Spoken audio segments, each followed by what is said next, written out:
qui craint Dieu est supérieur à un riche qui ne craint pas Dieu. Oui, un homme qui craint Dieu ne peut pas trembler devant un impudique qui a l'argent, un orgueilleux qui a l'argent, un homme rempli de démons qui a l'argent. C'est pourquoi les apôtres n'étaient pas impressionnés par les rois, n'étaient pas impressionnés par les grands. C'est pourquoi Jésus n'était pas impressionné par cela.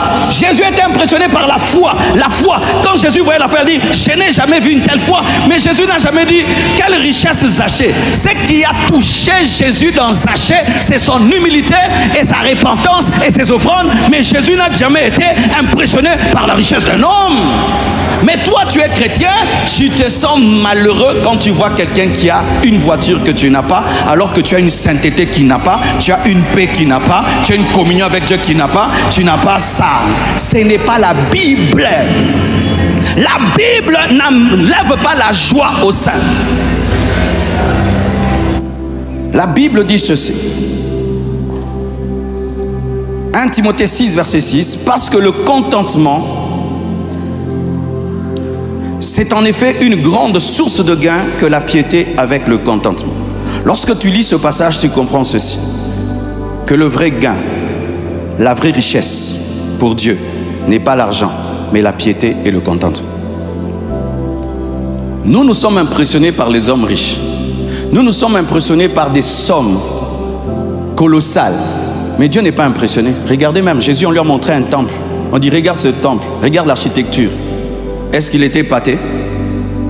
On lui parle d'un temple, il parle de son corps, il dit que ce temple, détruisez-le. Après 3 jours, je le rebâtirai. On lui parle d'un temple, il parle de sa résurrection. Jésus n'était pas impressionné par la richesse de Pilate et d'Hérode. Parce que Pilate lui pose une question, il refuse de répondre, il ne répond pas. Toi, tu es impressionné par les millions, les milliards. Dieu n'est pas impressionné. Ce qui impressionne Dieu, c'est la piété et le contentement. Un homme qui craint Dieu et qui se contente de ce qu'il a. Ça, Dieu trouve que c'est un gain. Voici le gain dans la vie. C'est craindre Dieu et te contenter de ce que tu as. Parce que tu peux avoir de l'argent, mais tu as volé. Tu peux avoir de l'argent, mais tu as pratiqué la magie. Tu peux avoir de l'argent, mais tu es orgueilleux. Tu peux avoir de l'argent, tu es impudique. L'argent d'un impudique, ça ne fait rien à Dieu. Mais un homme qui est riche dans le contentement et dans la crainte de Dieu, c'est ça qui donne la valeur. Alléluia, alléluia. Oh, donnez-moi la main, je vais vous parler. Il y a des hommes ici qui craignent Dieu, mais qui se trouvent petits devant les hommes riches. Ce n'est pas biblique. Oui, je connais des prédicateurs qui prêchent ça. Moi, vraiment, j'ai décidé de reprêcher la Bible. Amen. Avec toutes les conséquences bibliques. Oui, de plus en plus dans les églises, on complexe les gens qui craignent Dieu face aux gens qui ont l'argent. Ce n'est pas la parole de Dieu. Ce n'est pas la Bible. Un homme qui craint Dieu est supérieur à un riche qui ne craint pas Dieu.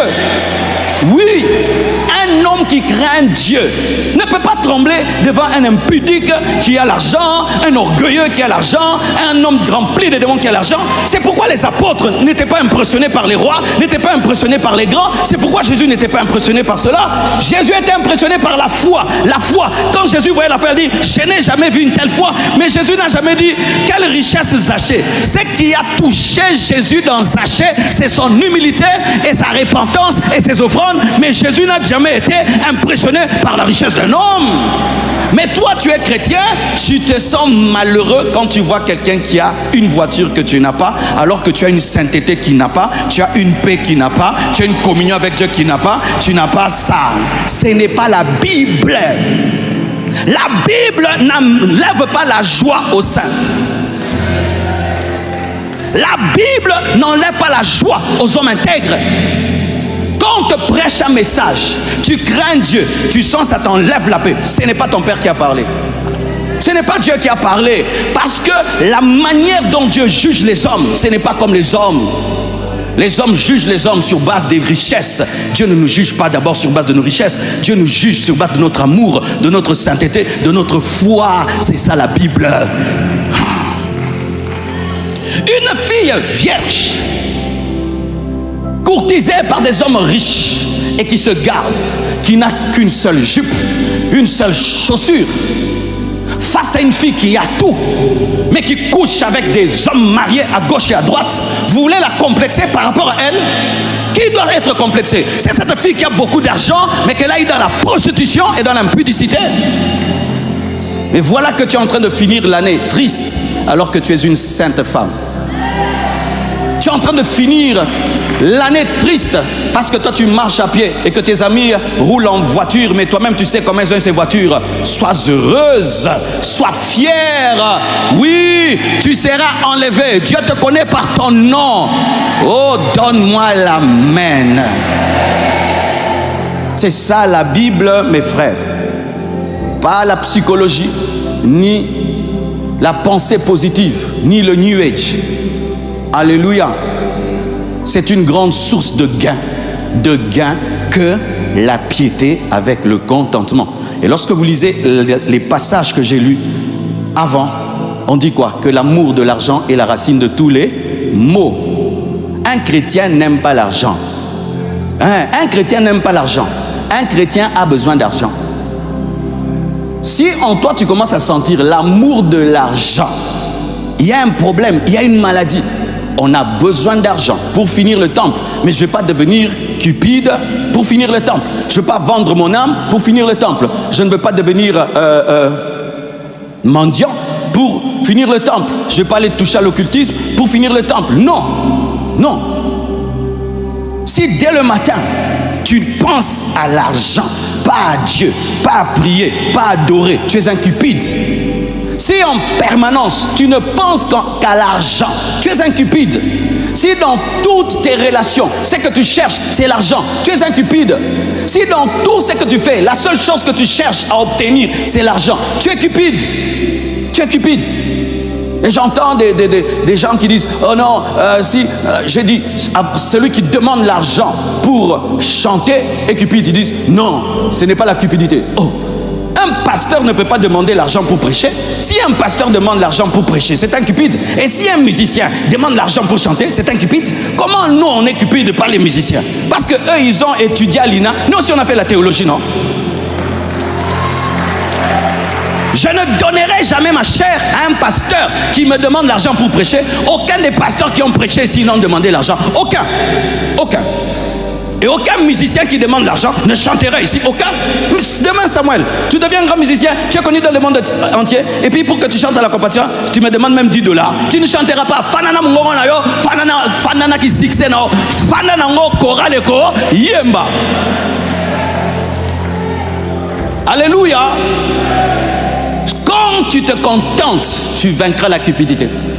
Si tu ne te contentes pas, la puissance de maman t'attrapera. T'attrapera. C'est une grande source de gain que la piété avec le contentement. Un passage merveilleux. Philippiens 4, verset 11. Ce n'est pas en vue de mes besoins que je dis cela, car j'ai appris à être content de l'état où je me trouve. Est-ce que c'est moi qui dis? C'est Paul. J'ai appris à être content de l'état où je me trouve. Je sais vivre dans l'humiliation. Je sais vivre dans l'abondance. En tout et partout, j'ai appris à être rassasié et avoir faim. À être dans l'abondance, être dans la disette.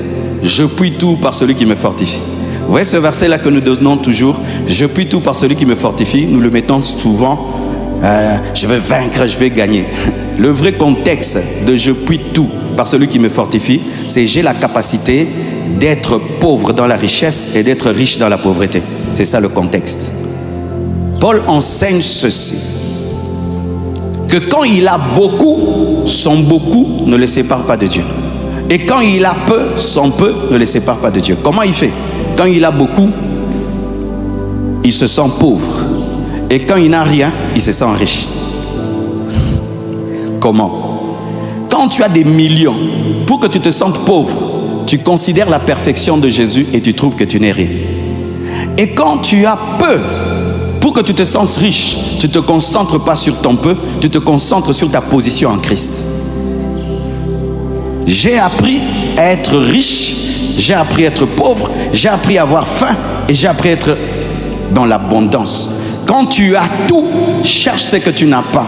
Et quand tu n'as rien, cherche ce que tu as. Alléluia. Vous qui avez beaucoup, pour que tu demeures humble. Regarde ce que tu n'as pas et tu as un vide dans ta vie. Vous qui n'avez rien, pour être heureux, regardez ce que vous avez. Au-delà de vos poches, vous avez quelque chose. C'est ça la sagesse que Paul avait. Et il dit, j'ai appris à être content de l'état où je me suis. C'est-à-dire quoi? Que le contentement s'apprend. On apprend à se contenter, ça s'apprend. Comment? Tu n'as qu'une seule chaussure qui te va bien. Mais tu as en toi l'esprit là de Kodefa, hein? Des dettes. Prête-moi ta chaussure, hein? Je vais aller avec à l'église. Pourquoi? Hier on m'avait déjà vu avec cette chaussure là. Prête-moi ta chaussure. Tu refuses. Cet esprit qui te pousse à emprunter des habits, à emprunter des chaussures. Tu dis non, je me contente de ma chaussure. Même si on va me donner le nom de ma chaussure, ce sera ma chaussure. Mais je ne veux pas, je porte aujourd'hui la chaussure de tel, le pantalon de tel. Je me contente de mes vêtements. Tu es chez toi à la maison, tu as un peu de farine et tu as un peu de pondou. Tu dis je vais manger que mon pondou et mon foufou. J'irai pas chez les voisins comme je sens qu'il y a l'odeur du poulet. Maman yanani okoki kokate langate. Tu refuses. Tu restes chez toi à la maison. Le contentement s'apprend. Le contentement s'apprend. Le contentement s'apprend. Ton père n'a pas beaucoup de moyens. Tu restes chez lui. Tu ne vas pas chez un oncle riche et tu vas là-bas et tu commences à nier ton père. Tu te contentes de votre situation. Tu te contentes de la situation financière de ton mari, de tes parents, de ce que tu as. Alléluia.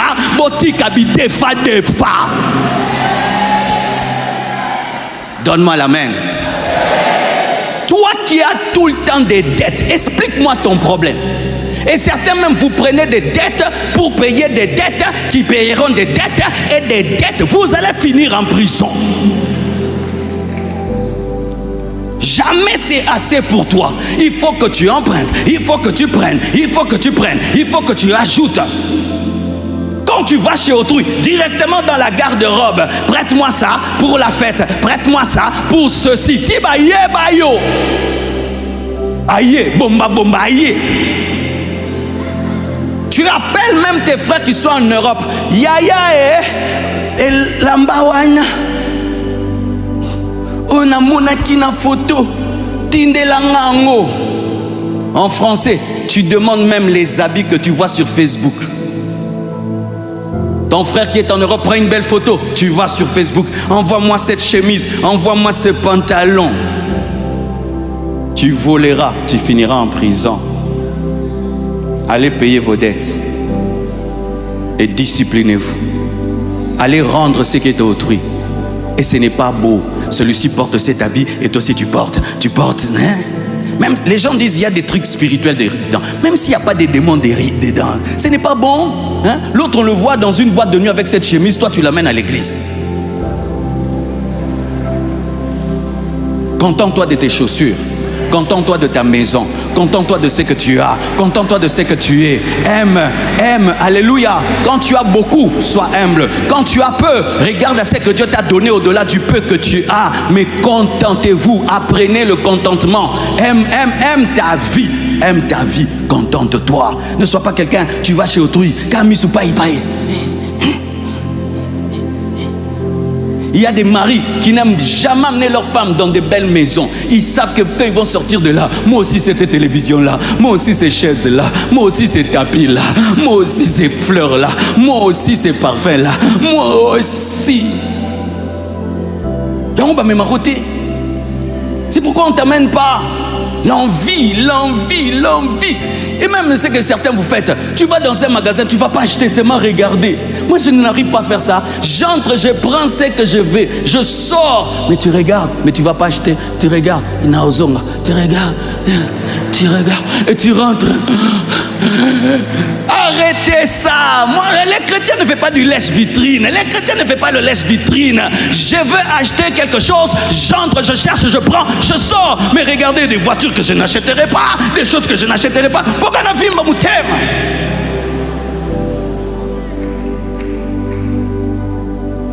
Un jour, je rencontre un jeune garçon.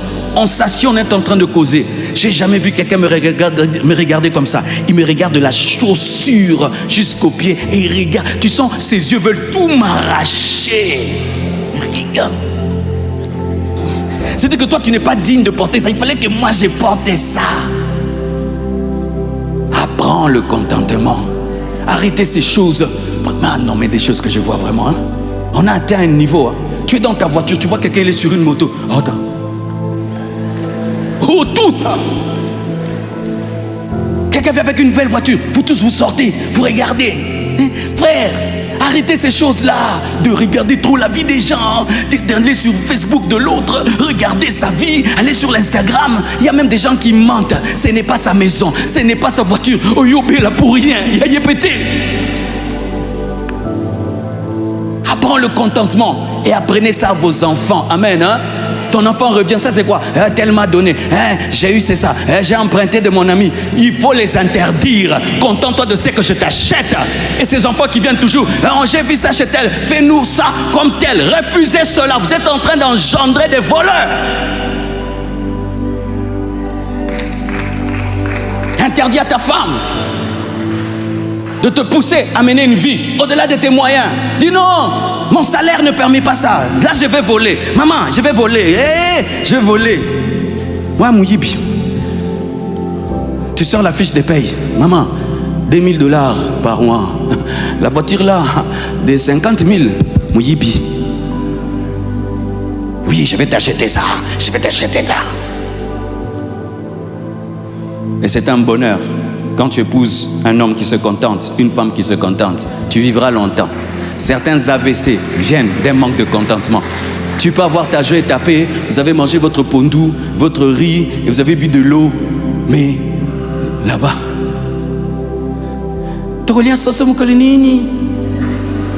en français, quand est-ce qu'on mangerait le poulet? Du coup, cauchemar. Tu commences à rêver des poulets, jusqu'à avoir une basse-cour. Donne la main. Le but de mon message, c'est que vous puissiez finir l'année dans la joie. C'est ça, Dieu ne veut pas un peuple qui finit triste à cause des jalousies, à cause des insatisfactions, alors que vous avez la plus grande bénédiction au monde, Jésus de Nazareth. Oui, c'est ça la Bible. Jésus de Nazareth. Que tu aies fini l'année célibataire, sans enfant, sans travail. L'essentiel, tu es en Christ. Tu es en Christ. Ton nom est écrit dans le livre de vie. C'est ça la parole. C'est ça la Bible, frère.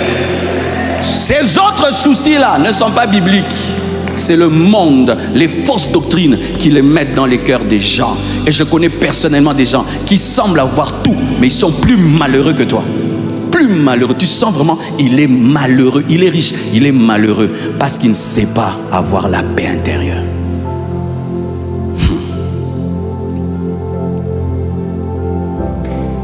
J'ai plus de moniteur. Je peux avoir l'heure s'il vous plaît, je ne vais pas déborder. Regardez encore. Si donc, 1 Timothée 6, verset 8, Paul, l'homme de foi, parce que tu peux croire que des versets pareils viennent d'un incrédule. Non, c'est un homme qui... On prenait des vêtements, on les mettait sur son corps, on va avec les vêtements, les gens sont guéris. C'est un homme qui te parle comme ça, tu deviens aveugle. Mais cet homme-là dit ceci: si donc nous avons la nourriture et le vêtement, cela nous suffira. Est-ce qu'on peut répéter ce verset, nous tous? Si donc nous avons la nourriture et le vêtement, cela nous suffira. Acclamons la parole du Seigneur. Que veut dire ce verset? Ce verset veut dire que le contentement te permet d'être heureux, même dans le minimum. Si nous avons la nourriture et le vêtement, cela nous suffira. C'est le minimum. Manger, s'habiller, c'est le minimum. Et Paul dit qu'il peut être heureux avec le minimum. Est-ce que tu peux être heureux avec le minimum? Si tu es incapable d'être heureux avec le minimum, tu es un pauvre, même si tu as tout. Je répète, si tu es incapable d'être heureux avec le minimum, tu es un malheureux. Parce que des situations dans la vie peuvent surgir et tu devras avoir que le minimum. Par exemple, si une guerre éclate ici, tu vas faire quoi? Tu vas aller prendre ta maison, tu vas aller prendre ta voiture, tu vas la laisser d'ailleurs. Les gens laissent les voitures et courent. Les gens qui sont à l'est là-bas, qu'est-ce qui les a permis de vivre? Ils savent vivre avec le minimum. Lorsqu'on a fait le camp à Compassion à Goma là-bas, on va vers eux, on leur demande qu'est-ce que vous voulez qu'on vous donne? Ils te demandent seulement, on veut une assiette, on veut un lit, c'est tout. Ils ne te demandent pas une voiture, une maison. Ils savent que ça ne sert à rien. Est-ce que tu es capable de vivre avec le minimum? Depuis un certain temps, je voyage toujours devant dans l'avion. Parce que derrière, on me dérange toujours, on me dérange. Dernièrement, on a eu un problème de billets et tout. J'étais obligé de m'asseoir là où je m'asseyais plus jamais. Quand j'allais là-bas, j'ai cru que j'allais mourir. Mais non, je ne suis pas mort. J'ai bien voyagé, j'étais assis, comme tout le monde. Pas de mort à droite ni à gauche, ni moi aussi. Ça m'a fait du bien quand même de revivre un peu derrière là-bas. Et pour savoir que ça n'a pas tué Marcelo. Mais il y a des gens, il va te pleurer pendant tout le vol. Il fallait que je sois devant. Qui ici dans la vie a déjà connu la richesse? Levez la main. Ok. Qui a déjà connu la pauvreté? Qui a déjà connu la richesse et la pauvreté? Vous savez, les hommes qui ont connu la richesse et la pauvreté ont une expérience extraordinaire dans la vie. Il sait c'est quoi la richesse, il sait aussi c'est quoi la pauvreté, et il sait aussi ce qui est inutile dans la vie. Alléluia.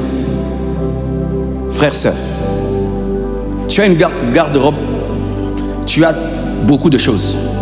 Mais s'il faudrait qu'un jour, pendant un mois, Dieu te dit, porte qu'une seule chaussure, tu vas y arriver? Si tu ne vas pas y arriver, tu as un problème. Tu as un problème. Si toi, ton bonheur vient de changer les habits. Alléluia. On vient de me raconter l'histoire de Dag. Vous connaissez Dag? Le pasteur Dag a plus de 2000 églises dans le monde. 2000 églises. Il ne porte qu'une seule chaussure. Il n'a qu'une seule chaussure. Il la porte jusqu'à ce qu'elle se trouve et puis l'église lui arrache. Et puis il va acheter encore la même chose. C'est pas que je dois faire ça ou tu dois faire ça. Mais quand même, ça m'enseigne quelque chose. Que tu peux être un homme de Dieu, tu n'as qu'une seule chaussure. C'est-à-dire changer les chaussures ne fait pas grandir l'église. Alléluia. Une fois, je suis allé en voyage missionnaire à Lumbashi. Le Seigneur m'avait dit ça. Tu vas aller en voyage missionnaire. Moi, quand je vais en voyage missionnaire, 10 prédications, tu changes 10 fois. 7, tu changes 7 fois. Dieu m'a dit non. Un seul pantalon, une seule chaussure, 2 chemises et 2 gilets. Va avec. Frère, je suis allé. Je ne portais que ça. Mais il faut voir comment dans la convention on m'a méprisé. Au lieu de me donner 4 prédications, on m'a donné une seule prédication. Pourquoi? Tu portes qu'une seule chemise. Pour dire que dans l'église, les enseignements sont tellement faussés qu'on juge même un prédicateur par le nombre de ses vêtements. Alors si tu avais rencontré Jean-Baptiste, maintenant comment tu allais le juger? Frères et sœurs, ce n'est pas d'abord ton apparence qui compte. C'est ta spiritualité qui compte. C'est ce qui est la parole de Dieu. Ce pasteur-là m'a méprisé. Il m'a mal reçu et vraiment très très mal reçu, de mal reçu.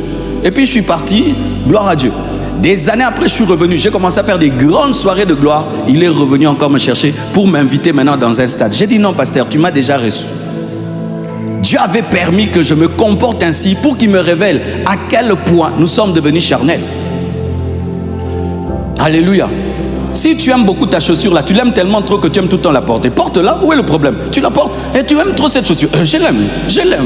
Et comme il l'ongino, gloire à Dieu. Amen. Hein? Alors, il y a un philosophe qui avait compris ça. Il s'appelle Diogène. Diogène, c'est un philosophe qui avait décidé de commencer à dormir dans un tonneau. C'est-à-dire, il mange un peu de l'eau et du pain et il dort dans un tonneau. Mais il avait une sagesse terrible qui se répandait dans le pays. Au point où Alexandre le Grand est venu le chercher. Alexandre le Grand était riche, il était puissant, il avait tout. Mais il a entendu parler d'un homme qui se contentait de dormir dans un tonneau. Il a dit non, je dois rencontrer cet homme. Comment toi tu peux être heureux sans rien? Alors que moi j'ai tout, je ne suis pas heureux. Et il est allé voir Diogène. Et tu sais, il demande à Diogène, qu'est-ce que tu veux que je fasse pour toi? Il dit, est-ce que tu peux bouger de là? Tu es en train de m'empêcher de voir le soleil. C'est tout ce que je te demande, bouge. Il n'a pas demandé l'argent ni la richesse. Il a voulu seulement contempler le soleil. Et Alexandre le Grand était touché. Vous devez savoir ceci, que des fois les hommes riches sont impressionnés par votre bonheur, votre joie, parce qu'ils recherchent cette richesse pour avoir votre bonheur. Mais vous, vous avez le bonheur, mais vous les enviez. Ce n'est pas qu'il ne faut pas être riche, mais en recherchant la richesse, ne perds pas ton bonheur. Ne perds pas ton bonheur, parce que ta première richesse, ce n'est pas la richesse, c'est ta communion avec Dieu qui te donne le bonheur. Alléluia. Alléluia. Si un jour dans ta vie, tu te retrouves avec la nourriture et l'habit, que cela ne te vole pas la joie. Et celui qui te prêche a vécu ça. Il fut un temps, je n'avais que la nourriture et l'habit. Et même longtemps. Alléluia. Longtemps. Les papas de l'église, ils connaissent les anciens. N'est-ce pas, papa? Ni voiture, ni maison. Incapable de payer un loyer de $60. Je me souviens même, un jour, papa a dit, viens me voir au bureau. J'habitais la maison d'un fidèle, on m'a chassé la nuit. Seule richesse, une radio. C'était ça ma richesse, radio. Je vais dormir au bureau. Et mon bureau en ces temps-là n'avait même pas de fenêtre ni de climatisation. C'était un ancien dépôt de ciment. Je vais dormir là-bas. Et le matin, je dois recevoir les fidèles. Frère, on te chasse la nuit et tu dors au bureau. Le matin, je reçois les fidèles. Ils viennent là, ils parlent de leurs problèmes. Ils ne savent pas que moi, là, je suis KO. Et il dit, viens, il me regarde. Il me dit, pasteur, je sais que ça ne va pas. Il dit, oui, qu'est-ce qu'il y a? On m'a chassé. Comme tu vois là, je suis un sans domicile fixe. Il m'est arrivé de finir le culte. Je reste devant l'église jusqu'à 23h en train d'attendre un taxi. Tous les fidèles sont rentrés. Je reviens dimanche, je prêche la parole. Je manquais même des fois où me laver, mes frères. Mais je venais vous prêcher, vous ne saviez pas que celui qui vous prêche là même n'a même pas pu se laver. Il n'a pas où se laver.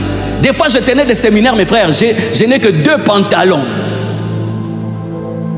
Une fois j'avais plus de chaussures, mes frères, ma chaussure s'est abîmée. J'ai repeint la chaussure. Elle était rouge bordeaux. J'ai repeint en noir. C'était des bottes jusque là Santiago. J'ai coupé. Et un jour je prêchais la parole. Bien-aimé, j'ai gratté. L'ancienne couleur est ressortie. Tout d'un coup, je me cachais. Et je ne bougeais plus. Frère, Dieu vous bénisse. Oh, on sait qui était couleur à Kalebimi. Mais je venais tous les jours. Dieu va vous bénir, Dieu va vous élever, Dieu va vous bénir, Dieu va vous élever. Mais moi-même, la galère de la galère et de la galère. Quand tu n'as rien, loue, chante. Tu n'as pas mangé, loue, chante. Rien ne marche, loue, chante. Tu n'es pas marié, loue, chante.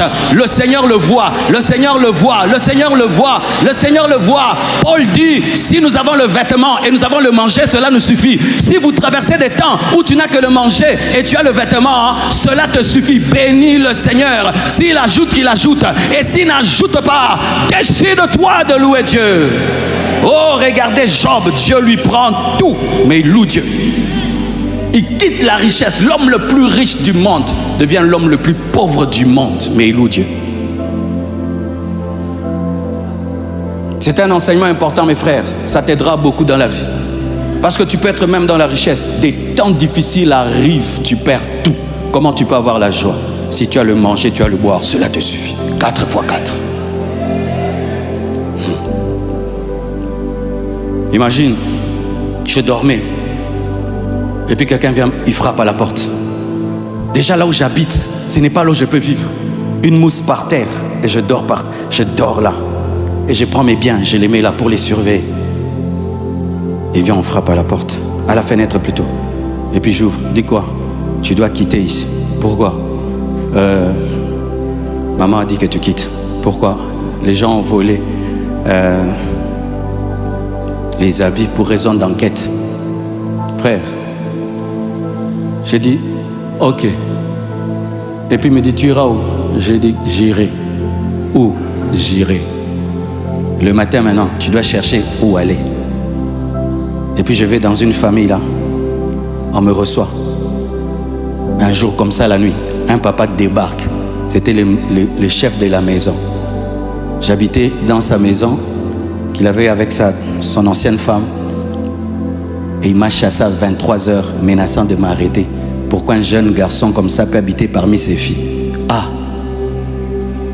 Et il criait à 23h. Tous les quartiers savaient qu'on m'a chassé. Ces choses ont commencé depuis longtemps. Frère, je sors avec ma radio et puis je vois des fidèles qui viennent me chercher pour me dire leurs problèmes. Je ne leur dis pas, je continue. Et un jour, Dieu a fait grâce, une famille encore m'a reçu. Là quand même j'ai mangé bien. J'ai eu quand même vraiment les manger. Et un beau lit. Parce qu'il y avait longtemps que j'avais un lit. Même mon père ne connaît pas cette partie de ma vie. Il est surpris. Je ne lui avais même pas dit. Parce que Dieu me disait, tu ne dis à personne. Si tu dis à tes parents, ils vont te ramener à la maison. C'est l'état des cotacolis spirituels. Il y a des temps où quand tu as la croix, personne ne t'aide.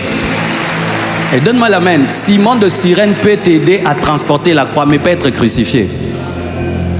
Il y a des choses dans la vie, papa, maman, personne ne doit t'aider parce que c'est ton chemin pour que tu cries tout est accompli. Des fois, vous vous faites aider dans l'épreuve. C'est pourquoi vous ne sortez pas avec un diplôme. Jésus a refusé de prendre la myrrhe parce qu'il devait subir toute la douleur. Il a refusé l'anesthésie à la croix. Dieu m'a dit, tu ne dis rien. Frère, je vais habiter là-bas. Et là, c'était vraiment pour moi un paradis. Avoir un bon lit et je mange. Un jour, toujours mon frère me bénira. Ah, aujourd'hui, vraiment, il me bénira avec une bonne somme d'argent. Il y avait longtemps que j'avais acheté une chaussure vraiment à mon goût. La plupart des chaussures que j'ai portées, c'était au goût de Jésus. Tu connais les chaussures au goût de Jésus? C'est-à-dire qu'on te donne seulement, même si c'est 42, tu portes, 41, tu portes. Même on sent que tu es petit détail, mais là, au goût de Jésus. Mais là, je suis allé, je me suis acheté une belle chaussure, vraiment boucaré et toko. Tiens, quand c'est moi, j'ai mis comme ça, on m'a chassé. Comment toi tu es ici? Nous nous économisons. Toi tu dépenses, on me chassera. Mais j'ai continué. Pourquoi? Ma joie ne vient pas d'une maison, ne vient pas d'un logement.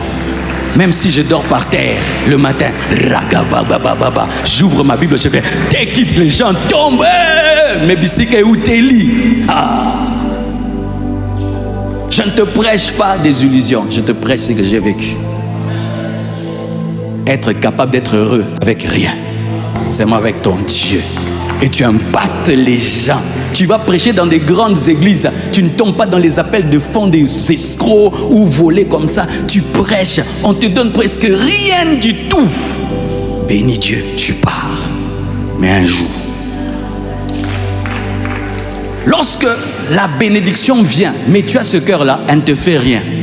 Parce que tu sais que ce n'est pas ça la source du bonheur. Tu sais, c'est ce que tu étais quand tu n'avais rien. C'est ça la source du bonheur. Les restes, c'est l'ajout. Mais vous qui avez fait de votre bonheur les ajouts, vous êtes aujourd'hui malheureux.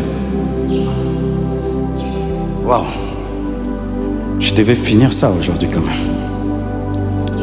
Regardez encore Hébreux 13, verset 5, la Bible dit. Contentez-vous de ce que vous avez. Car Dieu lui-même a dit, je ne te délaisserai point. Dieu ne te délaissera pas. Dieu ne te délaissera pas. Contente-toi de ce que tu as. Ce passage explique ceci, que le contentement est un signe de foi et de confiance en la providence divine. Un homme qui se contente est en train de dire à Dieu, je crois que tu pourvoiras, je crois que tu pourvoiras, j'attends dans la joie, j'attends dans la paix, j'attends dans la confiance, j'attends dans la paix. Se contenter, ça veut dire devant Dieu que tu attends dans la joie et dans la paix. Quand tu perds le contentement, c'est le doute, l'agitation, c'est le doute. Contentez-vous de ce que vous avez, car Dieu lui-même dit, je ne te délaisserai point. Si Dieu a décidé de te donner peu, ce n'est pas qu'il a que peu, il a beaucoup. Mais s'il juge de te donner d'abord peu, contente-toi de cela et compte sur lui. Et le jour qu'il veut, il ajoute. Mais même s'il n'ajoute pas, tu es heureux. Alléluia. Et la Bible dit ceci, dans Proverbe 15, verset 16. Mieux vaut peu avec la crainte de l'Éternel qu'un grand trésor avec le trouble. Mieux vaut peu avec la crainte de l'Éternel qu'un grand trésor avec la magie, avec la prostitution, avec le vol, avec la jalousie. Vaut mieux peu dans la crainte de l'Éternel. C'est ce que la Bible dit. La Bible dit, vaut mieux peu, vaut mieux être pauvre dans la crainte de l'Éternel qu'être riche dans le péché. Psaume 37, verset 16, la Bible dit, mieux vaut le peu du juste que l'abondance de beaucoup de méchants. Mieux vaut le peu du juste que beaucoup d'abondance des méchants. C'est ce que la parole de Dieu dit. Des fois tu te trouves rien, mais quand Dieu te voit, c'est toi qui es grand. C'est toi qui es grand. Dans ton entreprise, tu es le pauvre parce que tu ne voles pas. Tous tes amis volent. Ils ont des millions. Le plus grand devant Dieu, ce ne sont pas tes amis. C'est toi, c'est toi, c'est toi, c'est toi. C'est pourquoi nous devons entendre de telles prédications pour être encouragés dans la sainteté, dans la pureté. Parce que ce n'est pas facile que de travailler dans un endroit. Tout le monde vole. Ils ont des maisons, ils ont des voitures. Toi, tu ne voles pas et tu n'as rien. Tu peux craquer, hein? Tu peux craquer. Tu craques. Tu dis moi aussi. Oui, toi aussi, tu auras comme eux, mais sans la paix, sans la joie. Surtout quand tu connais la parole. Comment tu auras la joie? Tu peux témoigner ça. Témoigne-nous comment tu as eu ta maison. Tu peux dire, j'ai volé, puis j'ai construit. Témoigne-moi comment tu as eu ta voiture. Ah, je suis sorti avec le mari d'autrui et puis j'ai acheté. Mais toi, tu peux témoigner comment tu as eu ta moto. J'ai eu mon salaire de 1000 $, j'ai épargné 200 et puis j'ai acheté. Voici les factures. Que Dieu te bénisse. Que Dieu te bénisse. Même lorsque tu auras beaucoup, que tes beaucoup soient dans la crainte de Dieu. Que ce soit les beaucoup de Salomon dans la crainte de Dieu. Les beaucoup de Salomon dans la crainte de Dieu. Mais si tu dois perdre ta crainte pour avoir, n'aille rien. N'aille rien. Alléluia. Tel dit la Bible. C'est pourquoi lorsque les militaires sont venus voir Jésus-Christ dans Luc 3, verset 14, il leur a dit, contentez-vous de votre solde. Et ça, vraiment, j'aimerais dire à tous les roulages, tous les gendarmes, la police congolaise, vraiment, contentez-vous de votre solde. Ce n'est pas normal que vous qui tenez des armes, vous qui veillez sur nous, me consente que devant l'argent, vous devenez du papier. Comment vous devez vérifier des voitures s'il y a des armes, la drogue, mais vous demandez l'argent et puis les gens passent. Mais les gens vont passer avec des armes, avec des bombes. J'ai peur quand j'arrive à un aéroport, ceux qui doivent contrôler les voitures se contentent d'avoir 10 000 francs et puis vous laissent passer. Mais les gens vont monter avec des bombes. Heureusement que par ici on n'a pas des gens qui montent avec des bombes. On allait mourir. Les soldats, les militaires dans notre nation ne sont pas respectés parce qu'ils ne se respectent pas eux-mêmes. Devant l'argent, ils oublient leur travail. Jésus a dit, contentez-vous de votre solde. Même si la solde est petite, quand tu disais que tu allais être militaire, tu savais qu'elle est petite. Et tu ne vas pas devenir un militaire pour utiliser ton arme afin d'estorquer les gens, de rançonner les gens, jusqu'à demander des cartes de baptême. On me raconte une histoire. Toi, tu as le nouveau permis, oui. Tu as l'assurance, oui. Tu as, oui, oui. Est-ce que tu es marié? Tu n'es pas marié. Mpemben. Tiens, non, pansi. Tiens, non, pansi. Au balade. Il faut payer carte à mariage. Acclamons le Seigneur.